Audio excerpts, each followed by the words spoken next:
This is Discern Realities, a Dungeon World podcast. My name is David. My name is Jason. All right, well, let's jump right into the first segment.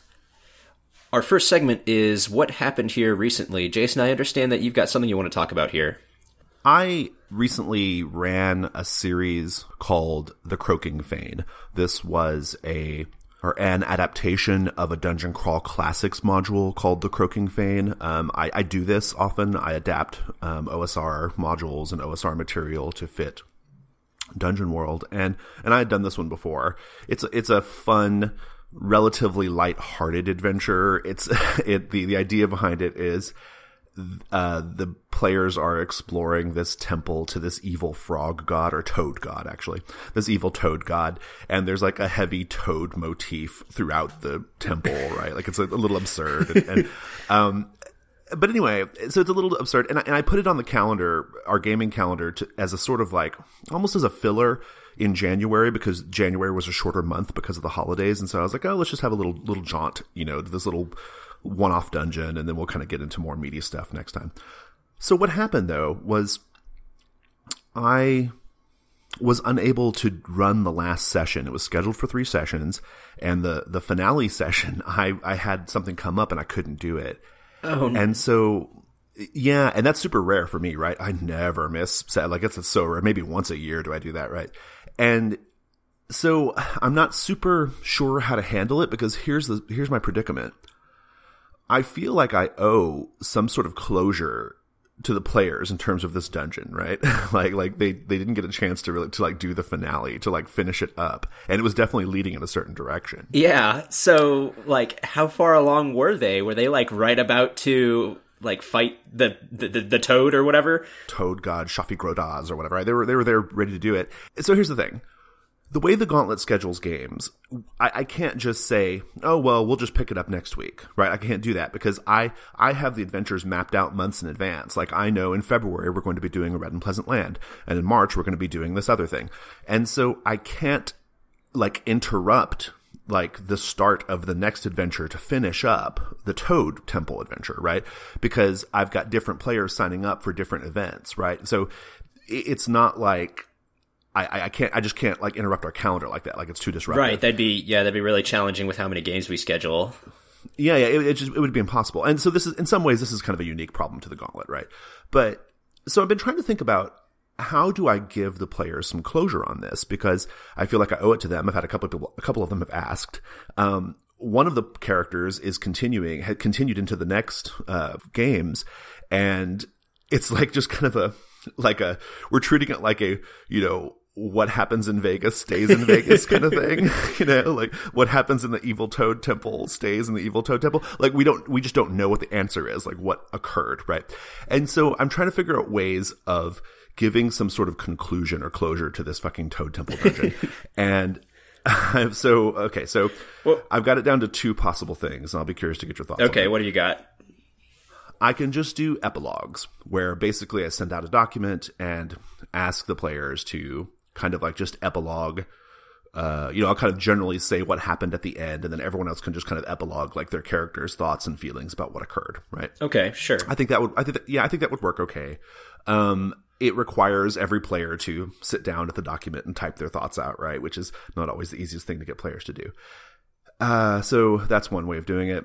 The other way that I think I'm leaning toward is to just do love letters. So a love letter is a device created by Vincent Baker for Apocalypse World, which Dungeon World is based off of.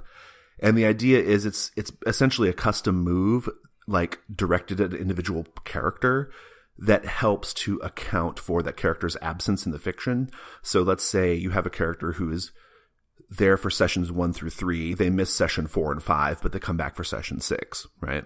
You can use the love letter as a way to sort of summarize what the character's been up to, and there's a move there that they roll or that they engage with in some way that helps like fill in that fiction for them, right?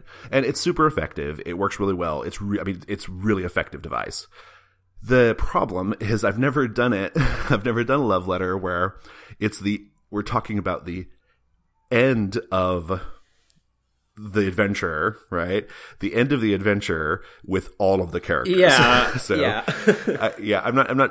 I'm still thinking about it. I'm still pondering how this might go. If I even choose to do anything with it, I might just let it hang out in the, just let it be a Vegas thing. Whatever happens in Vegas stays in Vegas, and we just never talk about it again.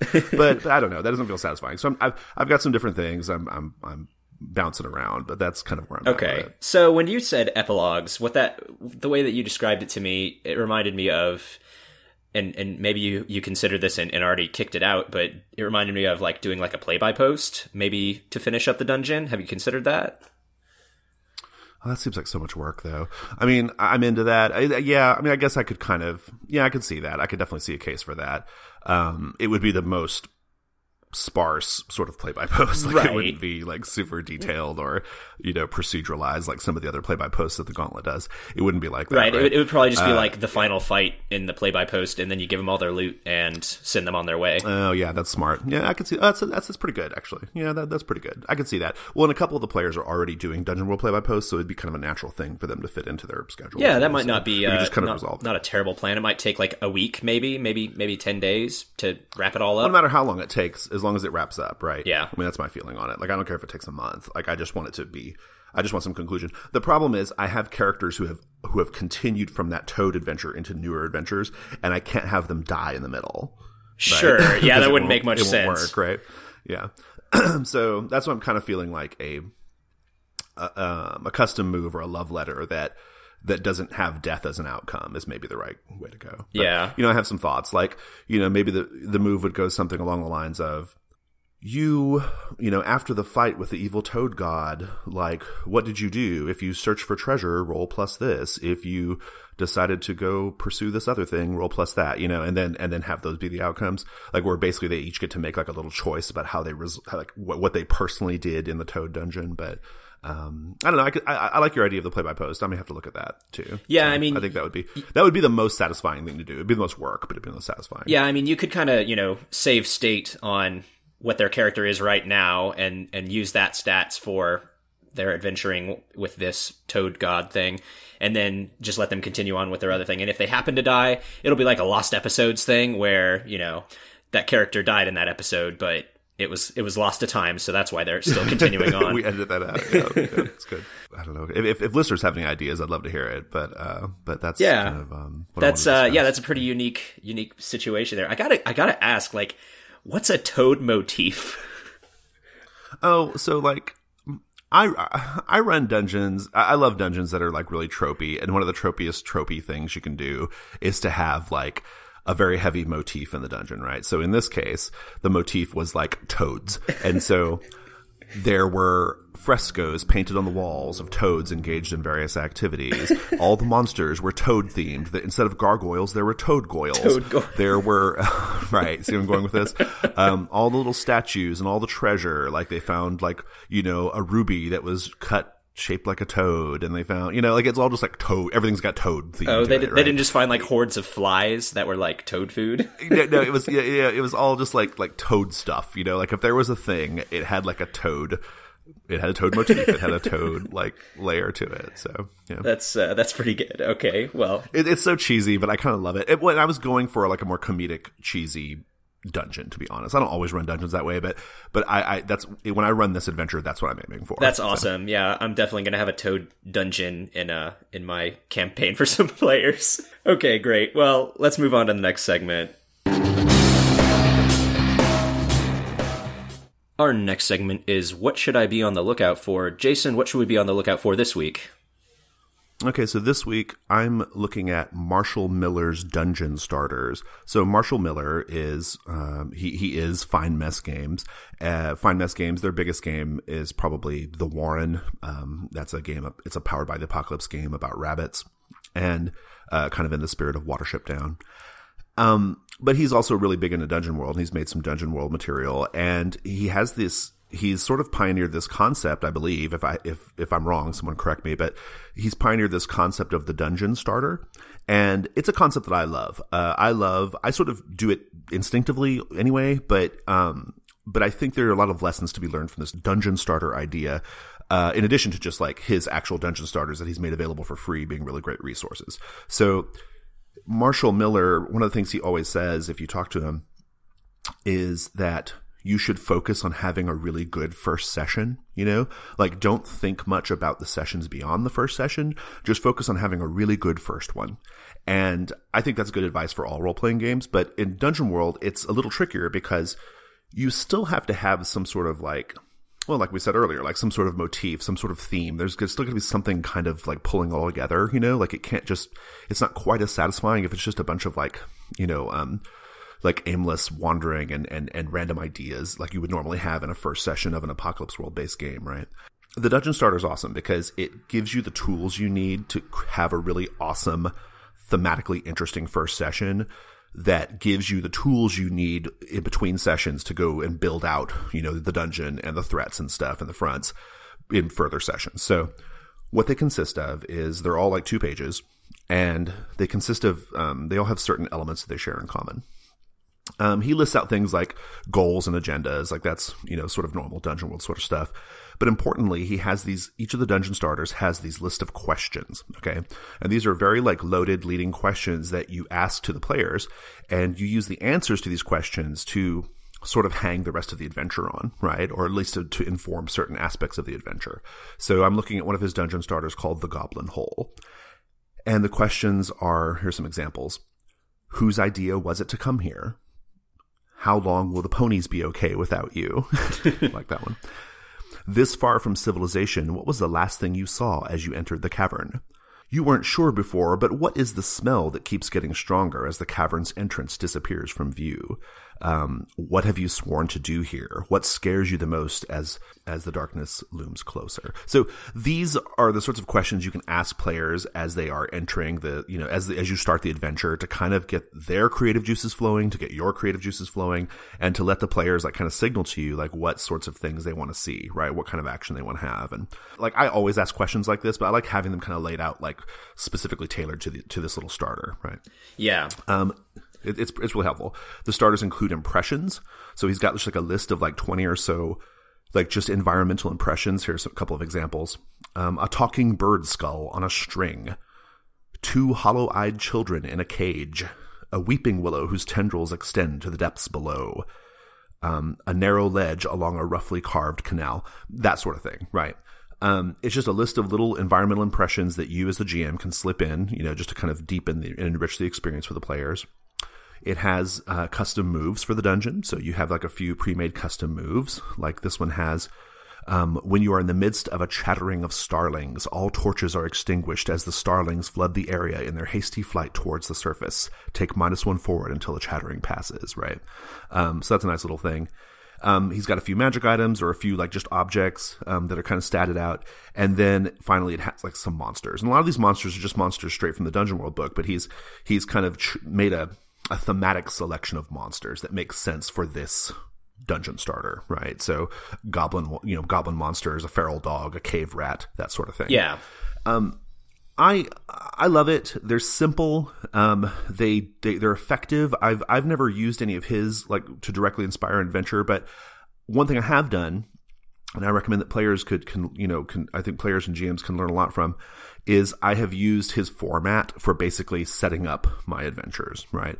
So, one of the things you can do with this dungeon starter concept is when you're making your own dungeon, make up a similar list of elements, and like make your own little dungeon starter basically. And what that's going to do is it's going to help get your creative juices flowing. It's going to help you think critically about what the adventure is going to be about, and about your dungeon, about your setting. And I think that little process, like thinking of environmental impressions, thinking of questions, thinking about what monsters make sense, thinking about what sorts of objects the players might find, that sort of critical thinking, one, like I said, spurs on creativity, but also it makes it so that you've already spent some time with the adventure and you can kind of more easily improvise, right? So. Yeah, I'm glad that you brought up the Goblin Hole, because that's actually the one that I've got pulled up when you said that you wanted to talk about Marshall Miller's dungeon starters. So I was looking at one, and we picked the same one. It's the first one. Yeah. That might be why. That's probably why. That's probably why. Yeah. I really like it. I think that it works really well. I haven't run one of Marshall Miller's, but I have run Ray Otis's Sinister Solstice.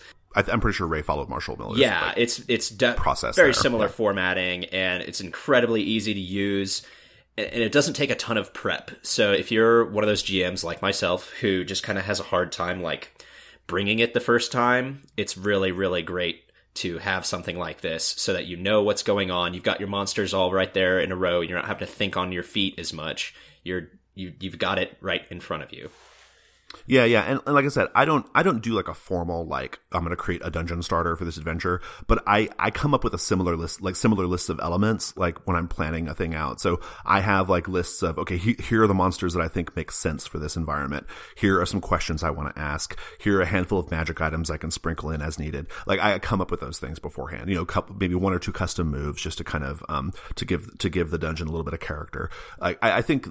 Because just the process of doing that, the process of coming up with those things, it really, really spurs you on, and you just have such a good understanding of how you where you want to go with this, and so you're able to react a little more easily and more deftly when players if they zig and you thought they would zag, right? Yeah, I mean it's like you've already run the dungeon in your mind, so whenever something happens, you're prepared for it.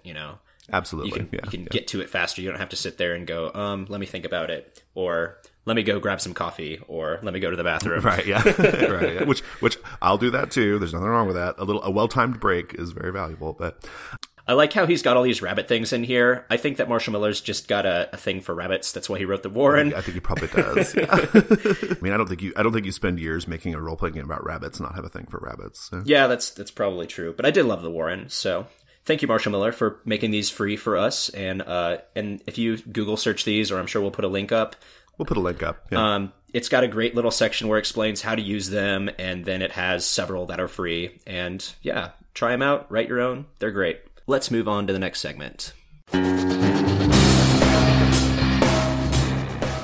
Our next segment is What Here Is Not What It Appears to Be. Everyone has this idea in their mind that their players are existing in this whole other world where they can do anything and be what they want to be and go where they want to go. But is that really true? I mean, I think it's bullshit, but I have a feeling you're going to tell me it's not. So, so I believed that too. I was totally on board with that train of thought where, sure, they can believe that, but when they think they're zigging, they're really zagging as my design intended. Right? Yeah, like you make them think they're zigging, but they're really zagging, right? Yeah. Yeah, and I don't know. There's a lot of truth to that, and there's a lot of truth to you're going to be going to a dungeon that I have designed, whether you intend to or not. I mean, that kind of happens, but at the same time, I've just recently been reading through and started playing sessions of Jason Lute's Perilous Wilds, and it's kind of changed my thought on the whole thing. Okay. So what I have going on now is my players and I have created our map for the world, and that was mostly them. I contributed maybe 10% to that, and we came up with a pretty sweet map and some sweet rumors and things like that, all just following the steps that Jason Lutz has laid out. And now the players are adventuring in this big sandbox that they created for themselves, and I'm just kind of facilitating it more than I'm prepping sessions and dungeons and adventures. And it's very, very different kind of dungeon world than I'm used to, but I think it's coming out as really similar results to the way that we've played in the past. Yeah, I mean, so I still haven't looked at this Perilous Wilds. I need to. I still haven't. It doesn't. For me personally, it doesn't have a lot of purchase because of the nature of the way I run games on the Gauntlet, right? But we have an established way of doing things, and Sandbox just doesn't fit. But having said that, though, I've heard this. Like what you're saying to me are things that I've heard about this a lot, and it's such a tricky issue, right? Because I think good GM prep, and I'm not just talking about Dungeon World right now. I'm talking about lots of different games at this point. But I think really good GM prep gives the impression of Sandbox. It gives the impression of the players moving about in a world and and you just adapting on the fly, and then, you know, almost like it, you know, like playing Elder Scrolls, right? Like they're just wandering wherever and things are happening, you know. And if they wander to point A, that thing will happen in point A. But if they wander to point W, that thing will happen in point W. Like, and there's no, you know, like it's already mapped out, it's all done, right? Like I think the key to good GM prep is to make it feel like that, even if that's not actually what's happening. And I have thoughts on that, but you know, I always go back to, I have a very, very like a pretty fast and dirty way of prepping any game when that has a GM and I'm responsible for GMing it, which is a combination of things I've learned from other resources, but one of the big parts of my prep is what I call the rule of 7. And what that basically entails is creating 7 NPCs or set pieces in total, not each, and giving those things a motivation, and then having those kind of like in my back pocket. So no matter where the players go in the environment or in the setting, I can realistically portray something by just pulling out one of those 7 things, right? And to the players, it comes across as like a living, breathing world, but on the back end, for me, it's not, I'm not having to prep an entire world, right? So now I don't know like where Perilous Wilds fits into that. So, and I'm not sure where that fits into like your experience so far with running Dungeon World as a sandbox, but just generally speaking, I think when people think of a sandbox, they think of like a very like traditional or old school style, like big giant supplement that has grids and has hundreds of locations, and there are blocks of information for each of those locations, right? I think that's what a lot of people think of when they think of sandbox. And so the GM just has to turn to the appropriate thing and then kind of do it, right? So anyway, I just want to throw that out there. So that's a little bit how Perilous Wilds has you set up the world, is you are doing that for yourself, or your players are kind of doing it for you a little bit. Basically, like when you set up your world, everyone's adding in a region, and then everyone's adding in like a location in that region, and locations can be like cities or shrines or what have you. And then you kind of drill down a little bit, but not so much that like that place is actually defined. It's just enough so that people kind of have an impression of what's there, but until they actually go there with their characters, they're not going to know what it's about. Well, so what happens if they decide, okay, so you've gone through this process that you've just described, and now we decide we want to go to this desert oasis or whatever, or now we want to go to this city. Like, what do you as the GM then do? Like, what resources do you fall back on at that point? So it's really, really great because Perilous Wilds has a very long proceduralized traveling process. So they've got to get there first, and that's probably going to be right. That's probably going to be a session in itself. Them getting there. So you've got time to think about it. So you got time to figure it out. Yeah. Also, part of the world creating process is everyone writes a rumor at the end. And by everyone, I just mean the players, not the GM. They all write a rumor or two about like a location. And that rumor might be true, might not be true. So the GM kind of decides. So that's kind of like goalposting for what these players want. And I think it's going to work out really great. I'm super excited to keep working with it. My players are already having a great time. No, I love it. I mean, it sounds great. I mean, this does sound like a really quite unique way of doing Dungeon World, but an effective way. Like everything I've heard you say about it, like resonates with me in a huge way. I do think that like anytime, good use of the word goalposting, by the way. I think anytime you have a procedure by which the players can goalpost for the GM what sorts of things they want to do, that's gold, right? That's beautiful. I mean, that's the best you can hope for. That's what these questions are about. Like when we were talking about Marshall's Dungeon Starters, right? It's a similar thing, right? Like their answer to the question goalposts for you what sorts of things you should try to work into the fiction, right?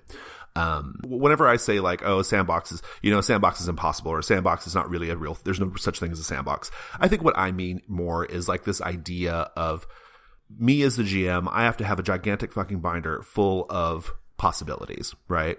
And I think that's what I push back against. I think that's an unrealistic way of doing GM prep. I think it's an unrealistic expectation. I think it's not even any good because you're just going to get instead of like 10 really good ideas or 7 really good ideas, you're going to have, 50 really mediocre ones, right? The way you've described Perilous Wilds doing sandboxes sounds great. Yeah. So I don't know if it's a sandbox technically, but it feels way more like a sandbox than I've ever run Dungeon World before. Yeah. I mean, I think you can achieve sandbox feeling without sandbox prep. Yeah. So that's all I really wanted to talk about. But for any of my players that are out there listening, there is no sandbox. You're just doing whatever I'm controlling you to do. Yes, absolutely. Right. It's all an illusion. Awesome. All right. Well, let's move on to the next segment.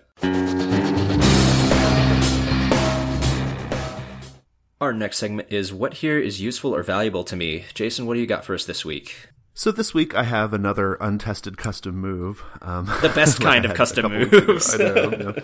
So I was chatting with a Gauntleteer, Rob Ruthven, who's running Urban Shadows, and we were kind of talking about some of his prep for Urban Shadows, and he had he had a space on there for a custom move involving like a barkeep, or like going to this bar and talking to the barkeep, and I was immediately inspired to write a custom move for it, and he seemed to like it, but we don't know how it's gone yet. It's a move though that I think it was for Urban Shadows. It could easily be used in Dungeon World. It's a very universal sort of theme, right? So the idea is, you think of the trope of going into the bar and pouring out your troubles, opening your heart up to the bartender, right? And receiving counsel from them, right? That's a very classic sort of thing to do in movies and such, right? So I think you could do that in Dungeon World. And so I've got this custom move called the Barkeep, and you can adapt it to be like, a move revolving around a specific bar and a specific barkeeper or whatever, right? But anyway, it goes like this. When you recount your troubles to the barkeep while having a pint, or whichever measurement of ale you prefer, choose one. The barkeep tells you what you want to hear, take +1 forward.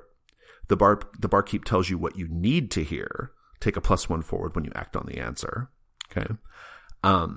That's it. There's not much more to it than that. The idea being that if you choose for the barkeep to tell you what you want to hear, you get like a temporary, immediate benefit of like, you feel good, you feel validated or empowered, and so you get a +1 forward.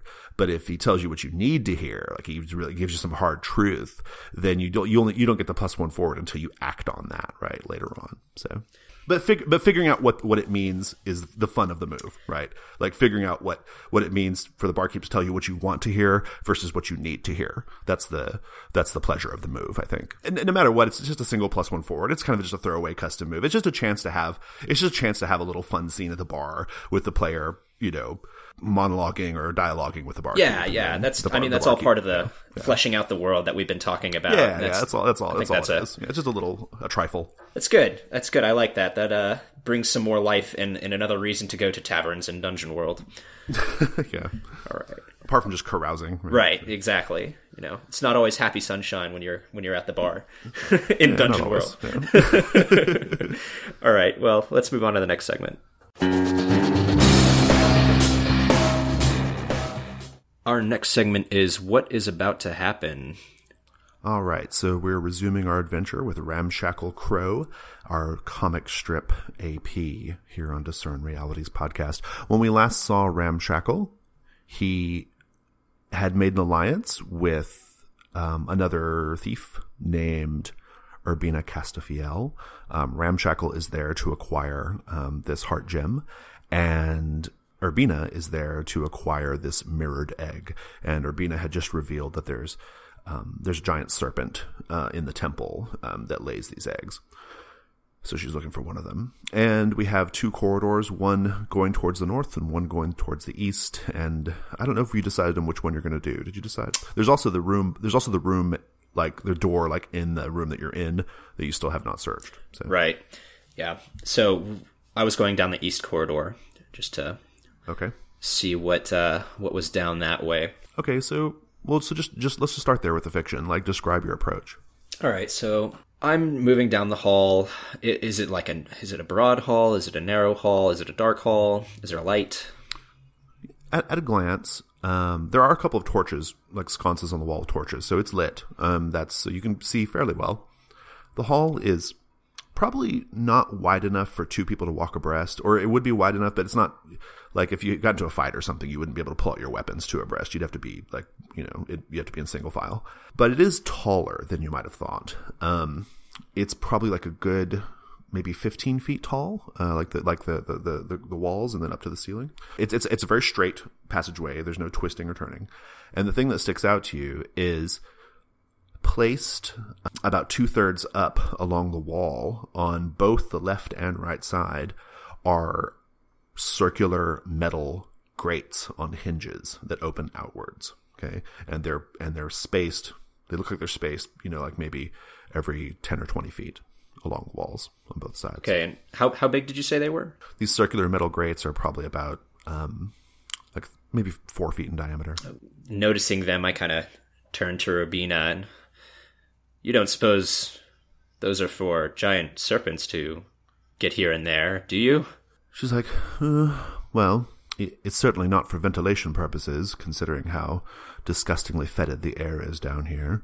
Perhaps you should grab a torch and have a look.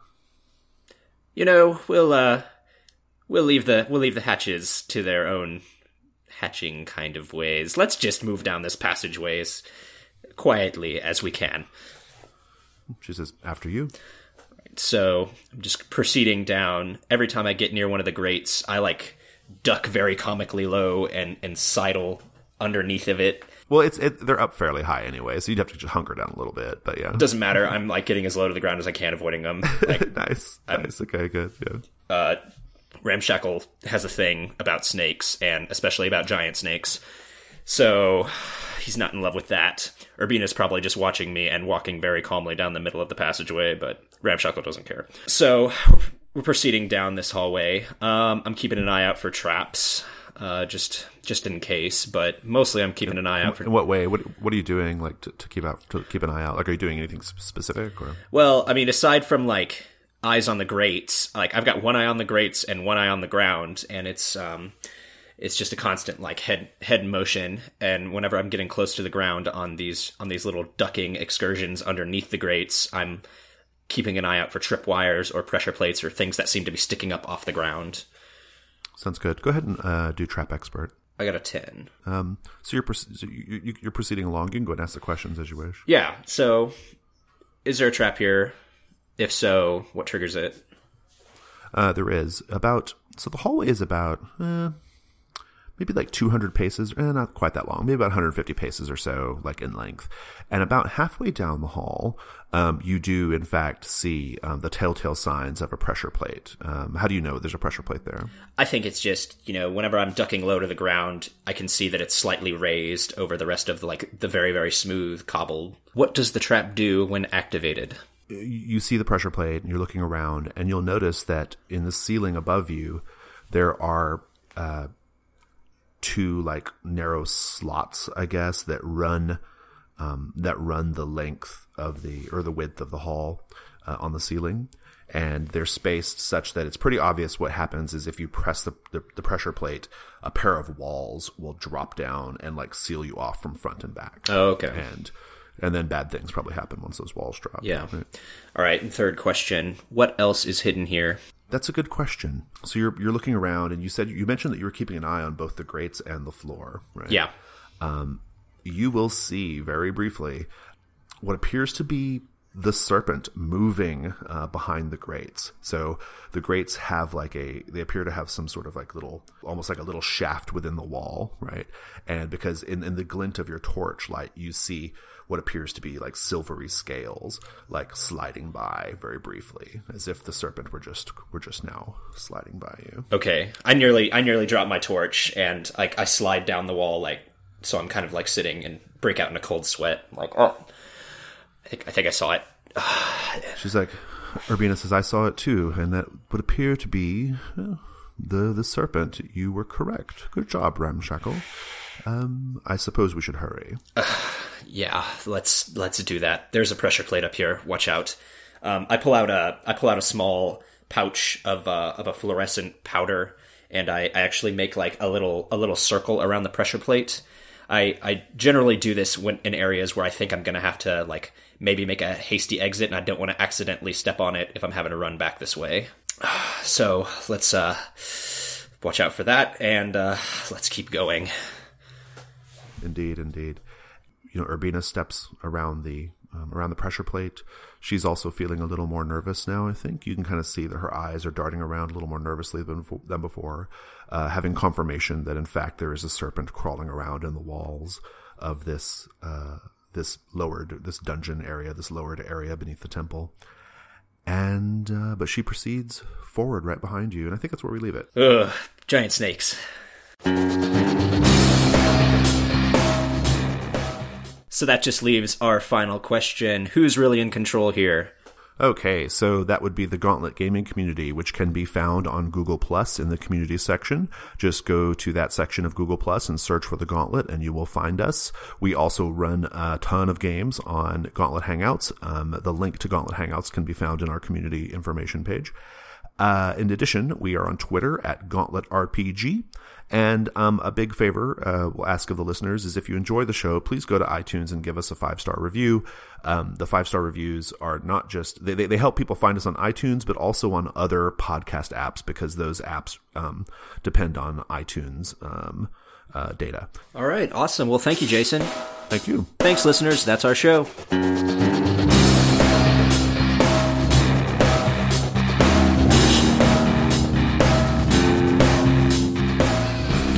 Spoiler alert for anybody who cares about that.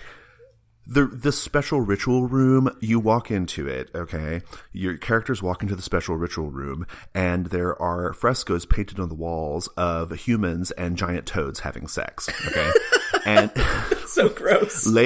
Laid all around the room, there are pillows. There are like pillows and like little couches, and they're described as like smelling funny, right? I'm sure.